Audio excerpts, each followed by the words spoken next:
Tashkia Paradise Jackson, and I'm here to have a stimulating conversation with you about leadership being a lifestyle. First off, I'd like to say welcome, leaders, as we continue this journey of embracing leadership as a lifestyle.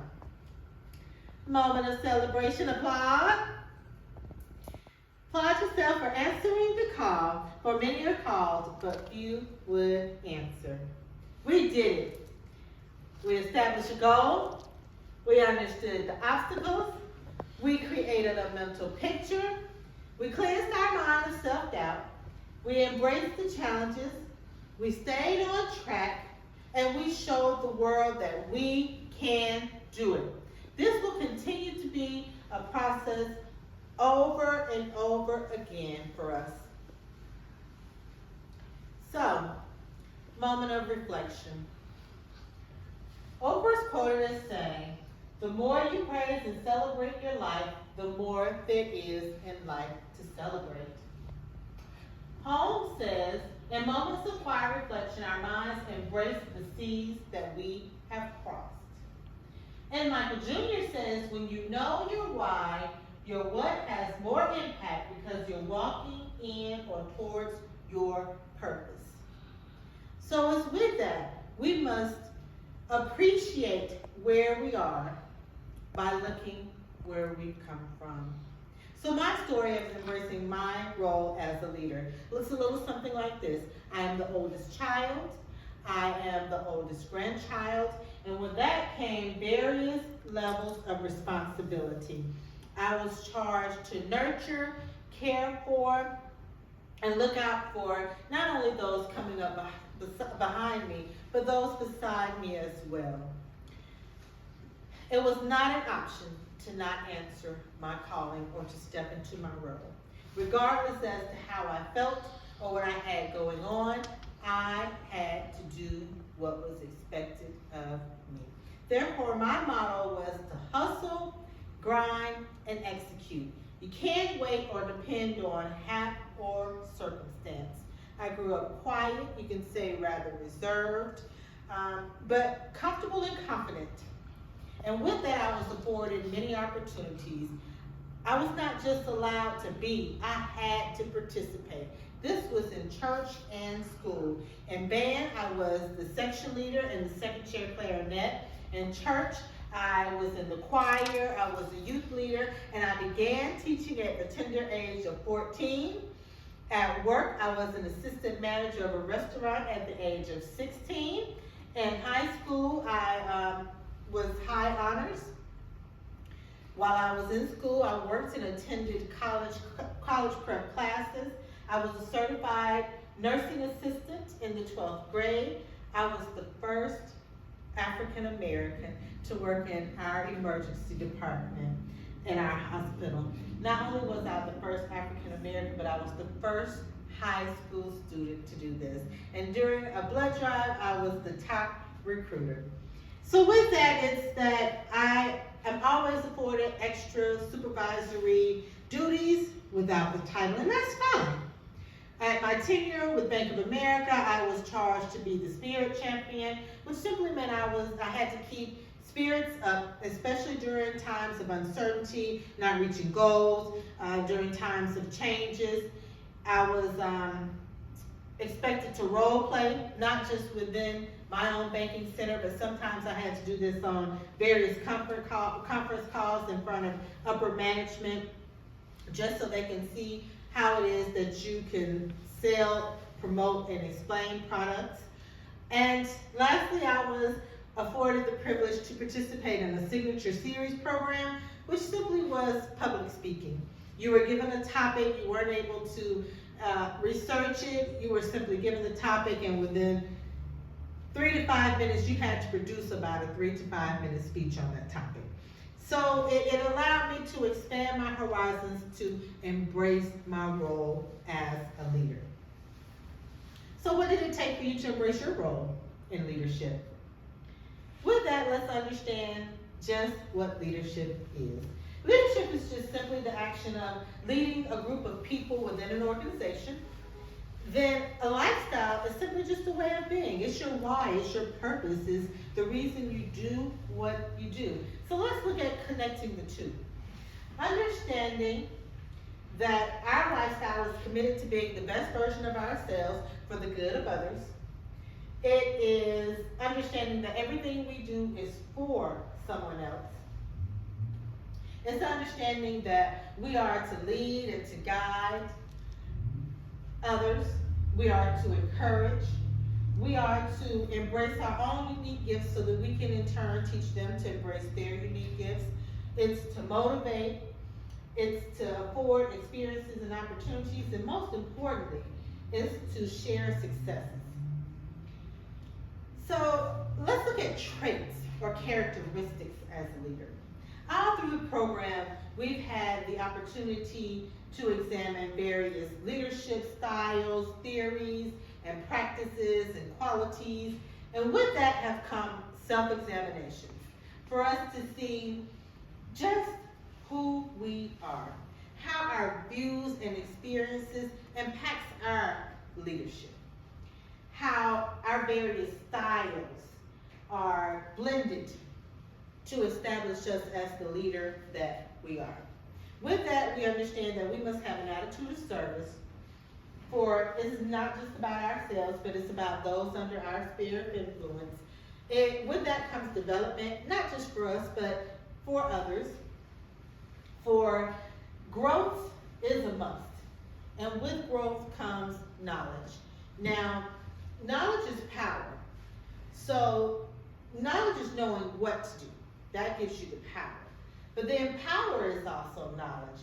So that's affording you the opportunities to display the things that you know.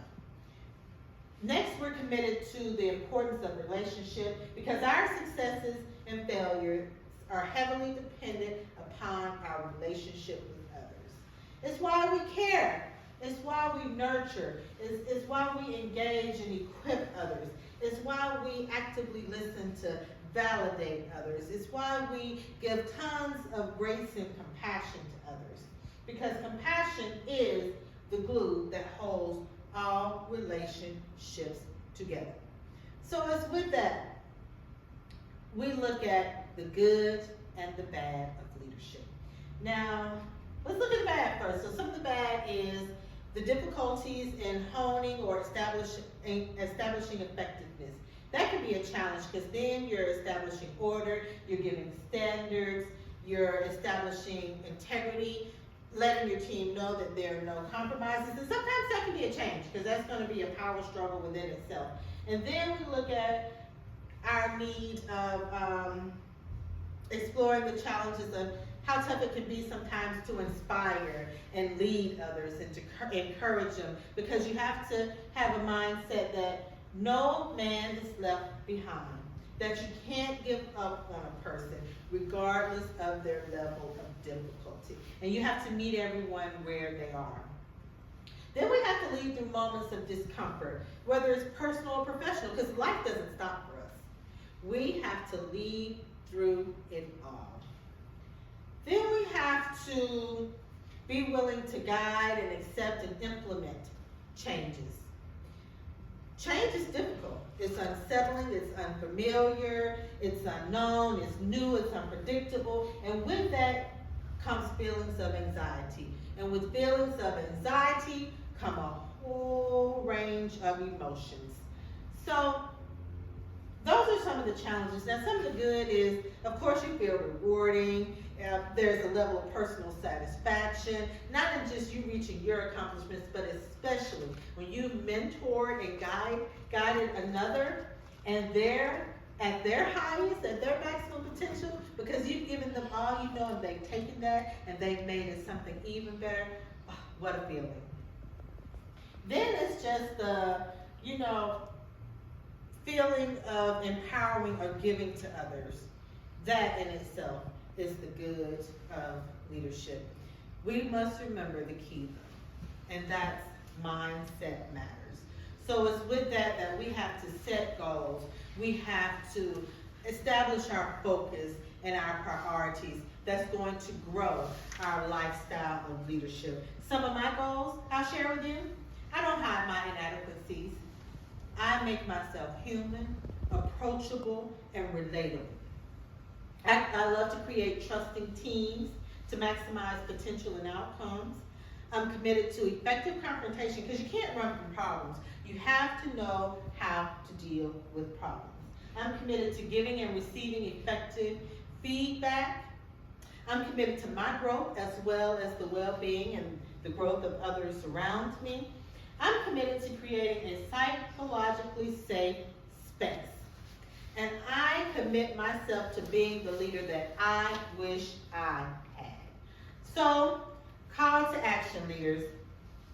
Let us commit to being receptive, to be humble, to be coherent with our acts. That just means to be intentional, for us to build those sustainable relationships, to be an active agent, not to be passive about things, to give compliments, to be the great communicator, to be an inspiration, to be optimistic and positive, honest and of high integrity, not willing to compromise, to be a problem solver, to be creative, to be an innovator, to be an expertise in our fields with our craft, to delegate and to mentor, to be goal-oriented, to be results-driven, because there's a unique balance there with the two, to lead with intensity, intention, purpose, and passion.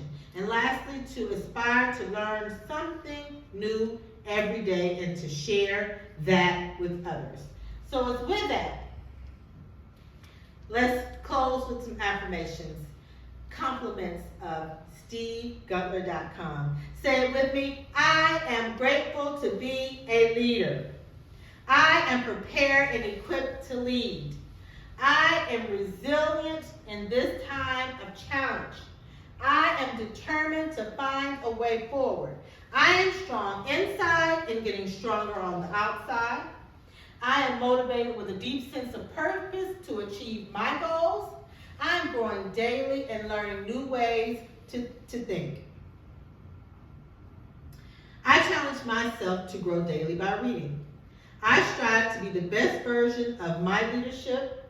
I speak with intention and leave others better than I found them. I am capable of making and leading positive change.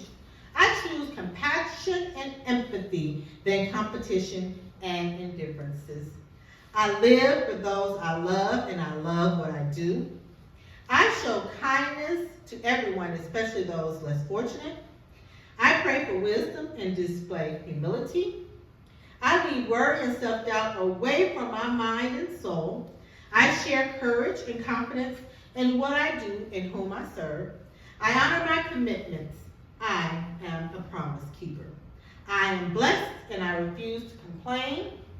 I find my primary worth in what God says I am and not who man says I am. I'm energized each day to work with passion, and I am the author of my story, and the best is yet to come. So with that, I close, leaders. And with that, I say congratulations, leaders, as you embrace leadership as a lifestyle.